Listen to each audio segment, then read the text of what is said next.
Hey, what's up, guys? This is probably the fourth time I filmed this video because it just keeps getting to me and everything. I'm Kaylee, if you don't know me.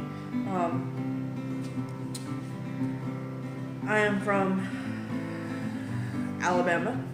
I still live here. It's very cold outside and I have my door open. Today's video is not going to be very easy for me, and it's a very touchy subject. I'm sorry in advance for this video, but I feel like it's something that needs to be addressed. And this video is not going to be edited just because I want y'all to see my real emotions and how I really feel about this and how passionate I am about this subject. But we're going to talk about depression and anxiety and suicidal thoughts. My problems, they began, I guess, when I was a freshman in high school, going into high school. I come from a very small town in Alabama that has probably about 1,500 people in the town I'm from.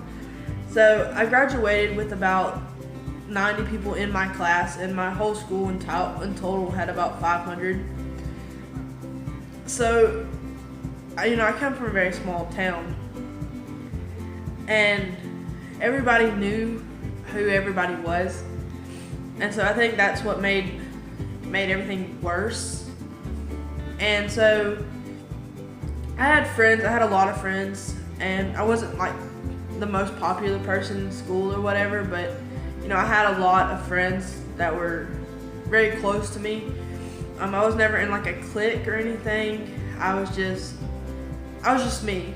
I was friends with cheerleaders and jocks and everything like that. I was just a happy 14-year-old little kid, just running around or whatever. But about that time though, about my second semester into my freshman year, I started to notice like I didn't look like other girls. I've never been like really skinny or really fit. I've always been a bigger person, but I'm not ashamed of who I am. I embrace who I am. I am trying to work on that. I go to the gym every day, and I am trying to like build up who I am and lose, some weight. But then I didn't really notice anything. I was in sports, but I was still, a bigger person. But people would start to say subtle things to me, and it wasn't even to me, it was to my friends about me. And that's how I found out about these things. And that's what made me more upset about it. But being a dumb little kid, I didn't really think anything about it. I just kind of brushed it off and was like, hey, whatever. But my sophomore year came, and I realized that I don't look like other girls. And they were also starting to date and, have boyfriends and crushes, and I didn't. And I was like, well, what's wrong with me? Why the hell am I not like that? Like, why do I not like guys like that? Like, I was always friends with guys. I had a lot of friends that were guys, but I was never, I never had like crushes on them or anything. So, that stuff like that just sort of made me questioning everything about me. And that's when the bullies really started to get to me and would really, attack me. And they would then this resulted in, they would do it to my face now. And, I got just called things like worthless and you're ugly, you're fat, no one's ever going to love you, you should just die already. And it got to me because back then, like I said, my sophomore year, I was 14, 15. I based everything I looked like and what I did on other people's opinions. And it's something I don't struggle with as bad now, but back then I did, just because of where I was from. I didn't have a lot of like mentoring help from older people, and so I based my appearance and what I dressed like and how I acted on who everybody else thought I was and who everybody thought I should be. And it dropped me. sorry. And it got to me. If you know me, even back then, I have a very big heart. I don't like to hurt anybody. I don't like conflict. I don't like rude people. As I said in my last video, I hate rude people. But I have a very big heart and a very kind heart. And I'm very loving and caring. And I don't want to hurt anybody. And that just made, in turn, the bullies hurt me more.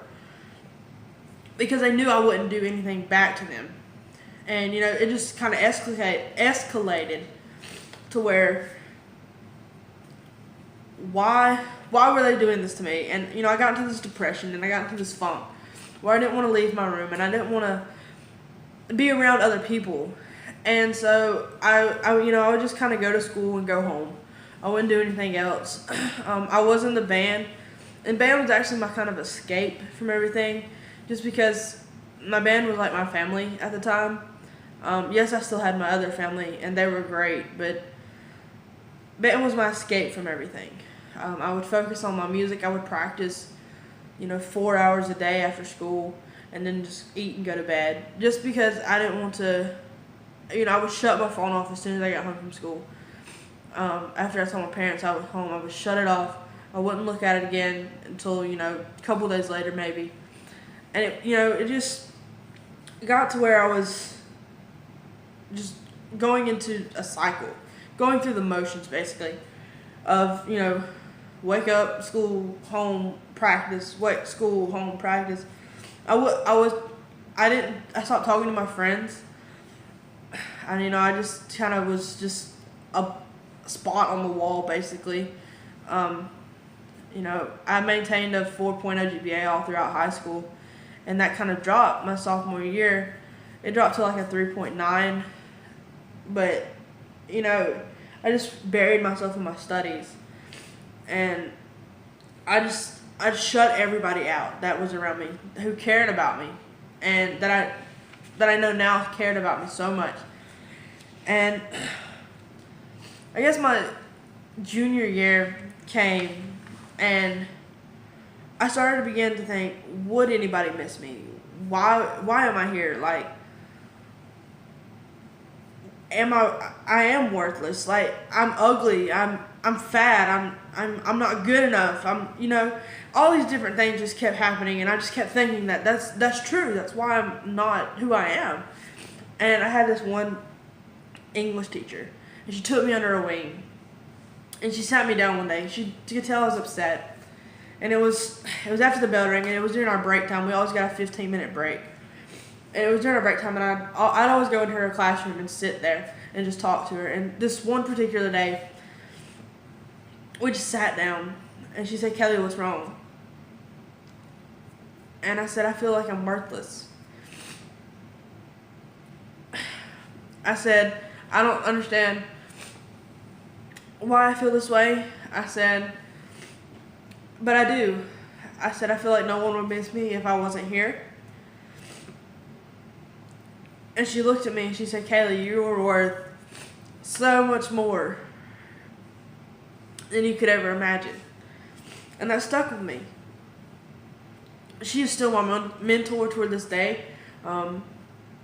She gives me some great advice, even though I'm out of high school, and I have been for 3 years. She's just an amazing person, and I'm so lucky to have her in my life as my mentor. And I say all of this to say that you're one of a kind. You're worth it. You're beautiful, and you're smart. Never let anybody tell you that you can't do something or that you are not worth it. I'm here for you. You can always, hit me up on Twitter or Instagram or in the comment section. I'm here for you.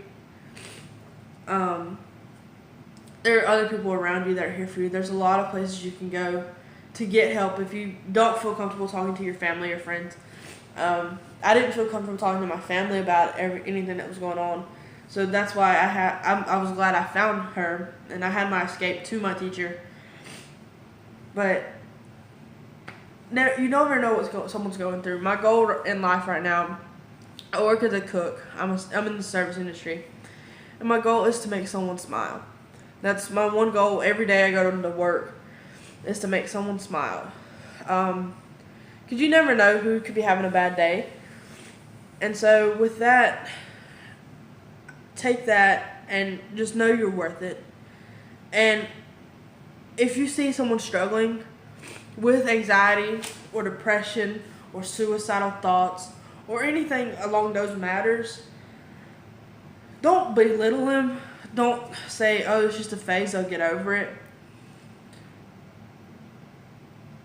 Because you never know, you could be that one voice that says, hey, you're worth it. And you could change their whole perspective on life. I have someone in my life that's very special to me, that I love and care about very, very much.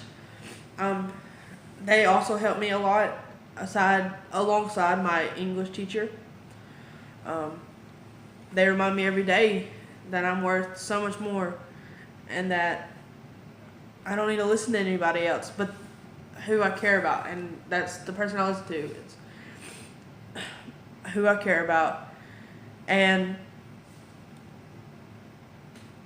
I just want y'all to know I'm here for y'all. I love y'all. And yeah, I'm going to leave y'all with this one quote that my English teacher actually told me. And it's, be a voice, not an echo. Be a voice, not an echo. Stand up for what you want. Stand up for what you believe in.